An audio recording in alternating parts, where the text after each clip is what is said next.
Welcome back, guys. And We were hyped. I mean, the amount of let's goes that were sent back and forth is crazy. I think this trade kind of shocked us a little. It kind of shocked me. super exciting. That's kind of hard to believe. Let's get hyped and let's get into the video.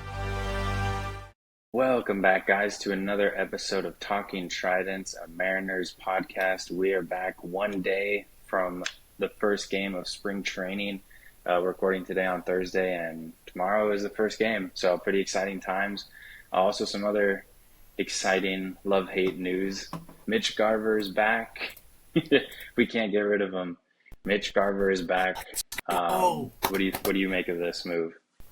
Yeah, I mean, I a few episodes ago that I was not opposed to bringing him back on one of those deals where it's like 1 year, $3 million. Well, hey, guess what? We're just about there. So yeah, he was brought back on a minor league contract, but if he breaks camp at all during the course of the season, then he will make $2.25 million, which I'm not super upset with. I think that's a good way to cover that backup spot. I know we have some new guys, Knizner as well as the guy we acquired from the but I think Mitch Garver just he does hit left-handed pitching well, and he's done well in the backup role. So I'm not opposed to it. I think it's a good sign. It's a just I don't know. It made sense. It just makes too much sense. Yeah, the other two catchers that we already signed this offseason are big question marks to me, and arguably both were downgrades from Mitch Garver, which it's hard to believe that we could have downgraded. I mean, to be fair, in terms of backup catchers, like he's a pretty solid backup catcher, but so yeah, I think it's a good move. It's just interesting how the dynamic's going to work now, because I don't think we're going to have more than two catchers on the roster, and you really don't want any of those guys. Well, obviously Cal will DH, but you don't want any of those other three guys to be DHing, right? Like you only want them to be in the lineup if they have to be. So, that once or twice a week to give Cal a break, essentially. Yeah, basically. So, so it'll be interesting to see what they do because I believe Pereira has a minor league option. So it's at this point, obviously it's going to be performance based, but it may look like he might start in AAA. Garver is on a minor league deal, so he has the option to go to AAA to start, and Knizner is on a major league deal, so I don't believe he has a minor league option. So if he doesn't make the MLB roster out of spring training, the Mariners basically wasted $1 million, which it's not that end of the world, but it'll just be interesting to see how it plays out. Yeah, ultimately, I think the competition is good to have for the backup catcher role. You want some type of friendly competition going on in spring training, because that gets you guys to play the best. That gets them to work the hardest to get to that spot that they want to be. So for Mitch Garver, hopefully us having three viable backup catchers kind of gets him back in the group. Hoping we were going to get 2 years. So that's one of the many position battles that's going to be happening this spring training for the Mariners. We talked about second base, how Cole Young obviously is probably in the lead there, but don't rule out Cole Emerson, Ryan Bliss, Brandon Donovan can still play second if they decide to third base. Right field has the battles DH, utility. What position battle are you most excited to see and watch this spring training, and what player do you think is going to win out on that position battle? That's a good question. I think the position battle I'm most excited to see would be the backup infield position. So second, shortstop, and third. If we're either like the utility guy, I guess the Dylan Moore role. Yeah, I guess you could say the utility role, the Dylan Moore role, whatever you want to call it. But I'm very curious to see, are they going to have one guy who's going to be that utility guy and work second, shortstop, and third? Or are they going to have two guys? So it's going to be interesting. And, our options, like you mentioned, Ryan Bliss, Leo Rivas, who else comes to mind when we think of the utility role at the Mariners? Yeah, I mean, Ryan Bliss, Cole Young, Leo Rivas. I think Cole Emerson. Three there. Cole Emerson, if he breaks camp, yeah. Yeah, so, I think Cole Young will be a second. I think he's going to start as the opening day second baseman. I think Brendan Donovan will start as third base. And obviously, I think JP will be at shortstop. Now, It's going to be real interesting what they do with that utility role. I think based off of like playoffs and the end of the season last year, I think you got to look at Leo Rivas. Am I really excited about him personally? No, but he just doesn't have the wow factor that a lot of these other names No. do. He's Right. like he's very consistent. He's a switch hitter, can play a lot of positions. He's fast, right. which brings a lot of excitement. I mean, I don't know. But you got to think like Ryan Bliss. We haven't seen really anything from him other than 2 weeks last year before he was out for the season, and that was his major league debut.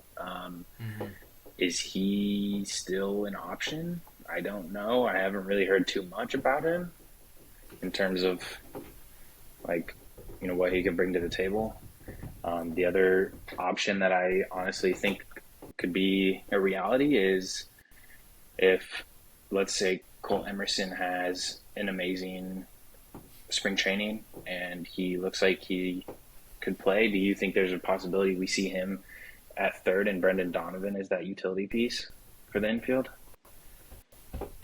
Yeah, I mean, I think that's more or less likely. I think Cole Emerson's not going to get his shot to start the season unless there's an injury or he just plays better than everybody else out there.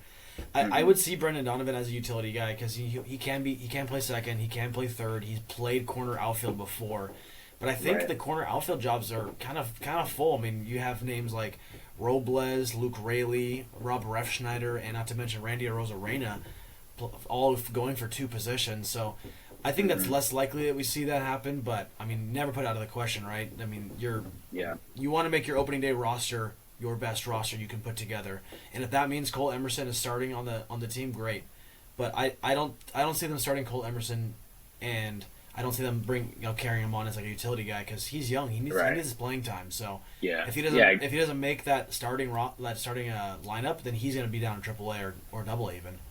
Yeah, agreed. There's no, I don't think it would be a smart move at all to have him be like a utility type role at this point. But it's just because Brendan Donovan, coming from the Cardinals, that was kind of the role he was playing, where he would rotate between positions. Now, being here and the way our lineup and team looks now, I want to see him as a like everyday, say third baseman or second base, whatever it is. But I think third base our options are very limited when it comes to guys that can play third. We talked about this before last year too. I mean, we had so many questions, and I think if you take away third base, you're just adding more question marks. He's not a utility player. He's an all-fielder. He played second, and he's gonna get more time at third base this year with the Mariners. But he's just too good to be considered, I think, like the utility guy. So I say he starts at third base. I say Cole Young's probably gonna be your starting at second base unless Cole Emerson again plays his little heart out.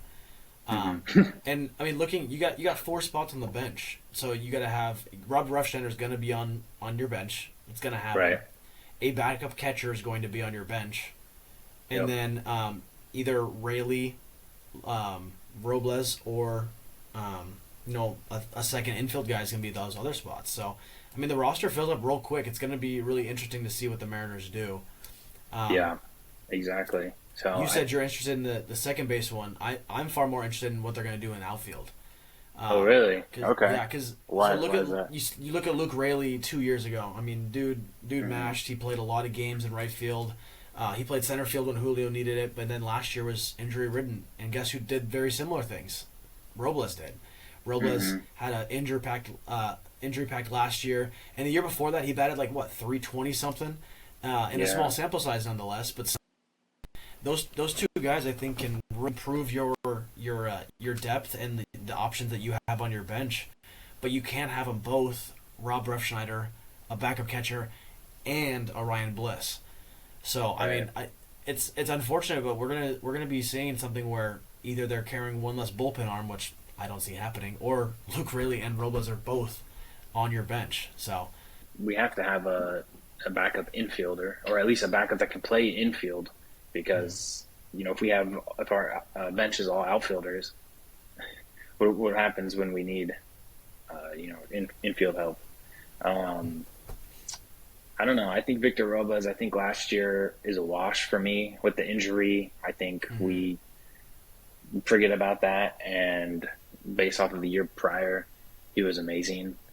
And I think this year he hopefully returns to that or close to that form. So for me, Victor Robles is there. I think he's a starter.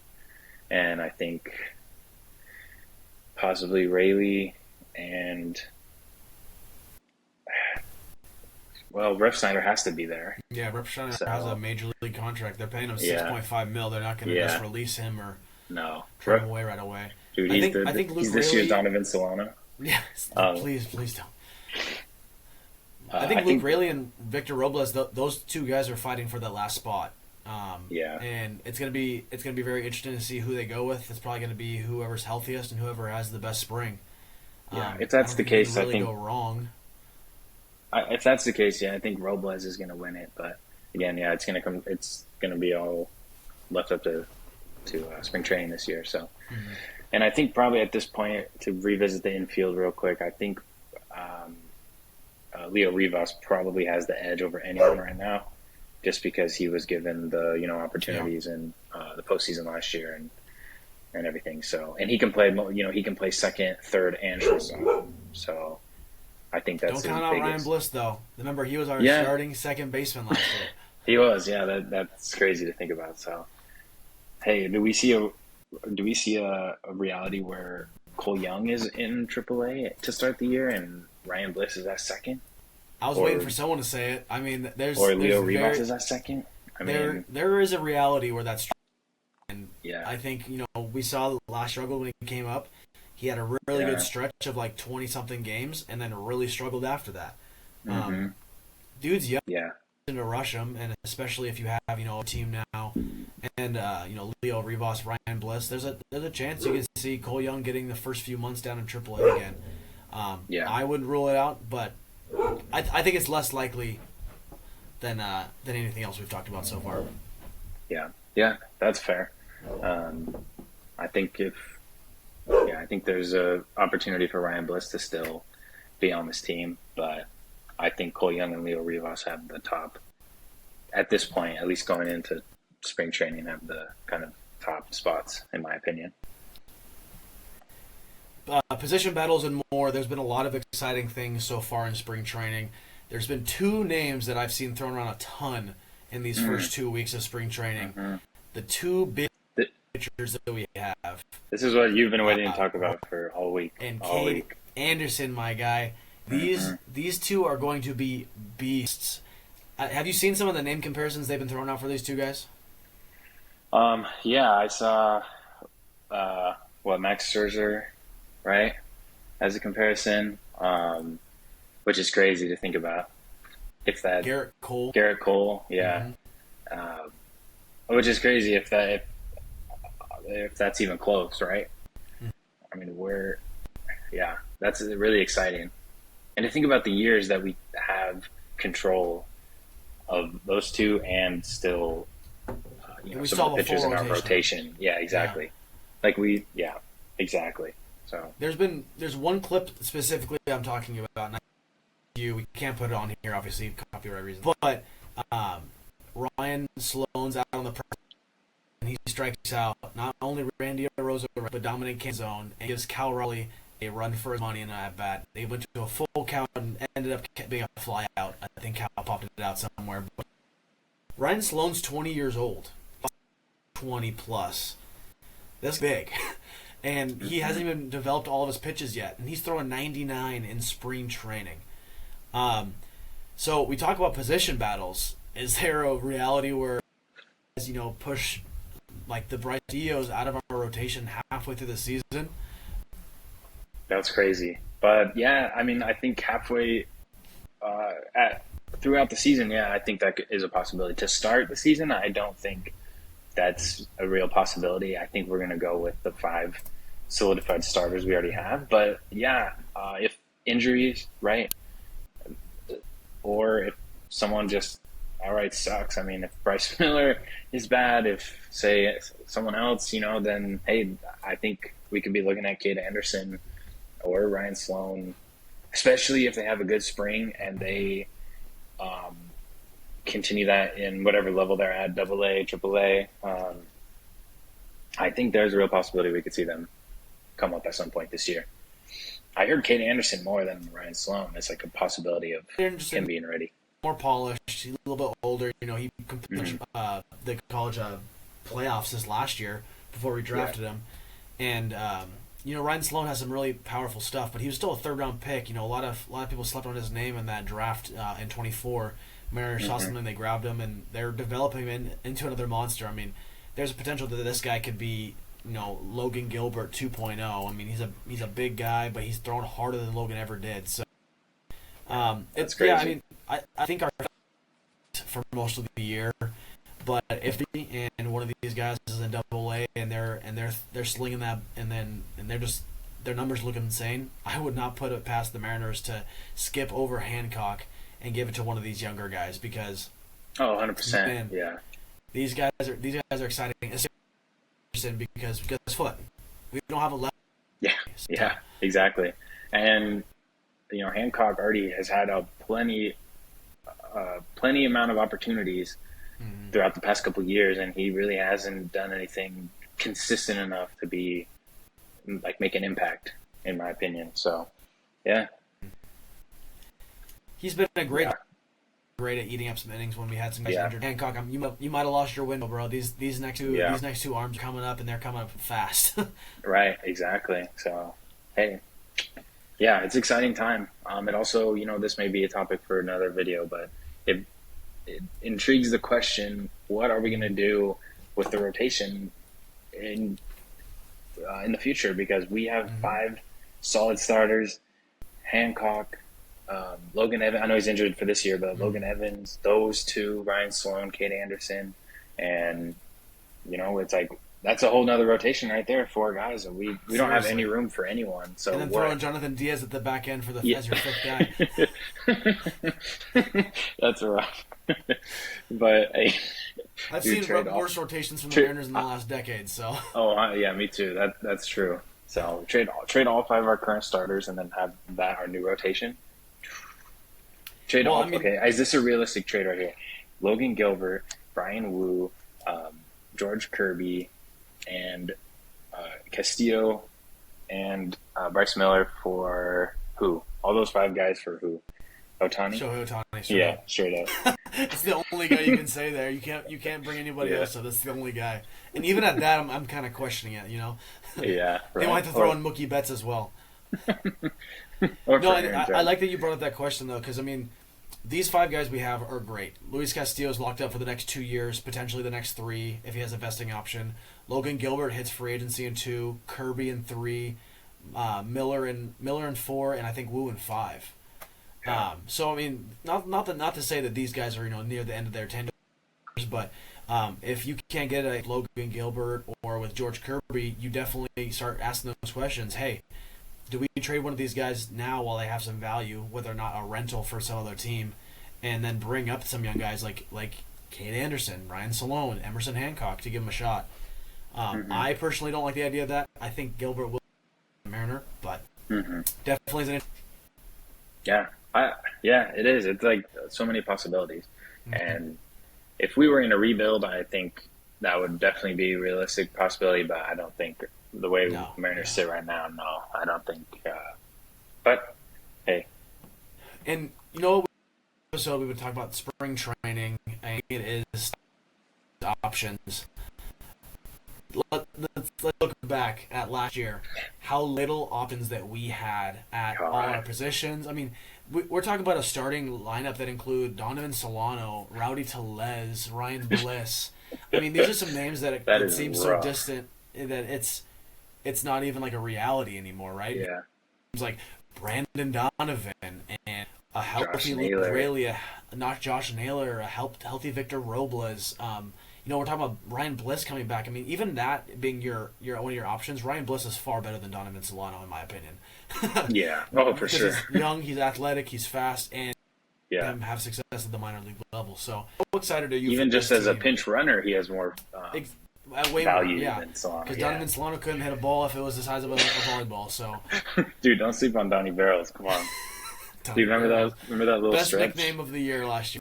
Yep, that was rough. But yeah, I mean, that was not so long ago. That was just last season. That was what our team looked like, and we made ALCS with I know the roster was extremely there were different. some edits in we the roster. we started the year with that, and by the end of the year we made it to ALCS. So yeah, really anything is possible, to be honest. But it really is. Yeah, I mean that was rough. That was really bad. So this I year's know I'm already going to be looking watching better. a lot of games this year. Obviously, spring training starts tomorrow, as we mentioned at the beginning of the episode. It's a long road to opening day. There's a lot of things that could change. Unfortunately, injuries are most likely going to happen. WBC's coming up. We have a lot of players in the WBC, so let's hope that they can stay healthy. Let's hope that they can play. I'm going to say one last thing before we end this podcast. If you have anything else to say it now. But I have one thing I want to say before we close it out. What? Go ahead. Who the season at mid to the WBC this year? We will see a full season of Julio Rodriguez playing at his peak. He's 26. This is his 5th year in the league. We witnessed how last year he had a lot of struggles. The WBC this year is going to kick Julio into gear immediately to start the regular season, and I am so excited for it. So excited. I really hope so. I really hope you're right.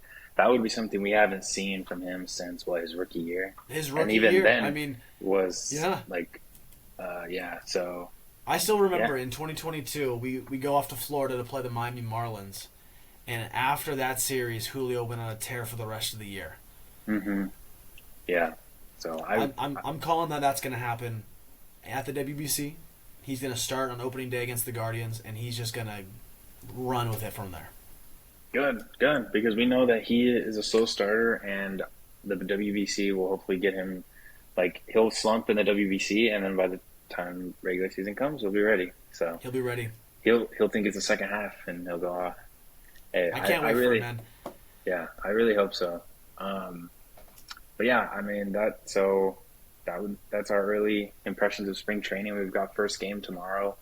It's going to be exciting. We'll get to see what the first lineup is looking like that they put out tomorrow. I know it's going to be probably pretty different lineup than what opening day will look like, but still so I think that'll wrap it up here for this episode of Talking Tridents, a Mariners podcast. Thank you guys for watching. Comment down below if you're excited for spring training and what other thoughts or position battles you guys are excited to see this year. And see you next episode. Thank you. Give us your hottest take of who's going to make the opening day roster, guys. We'll see you next time.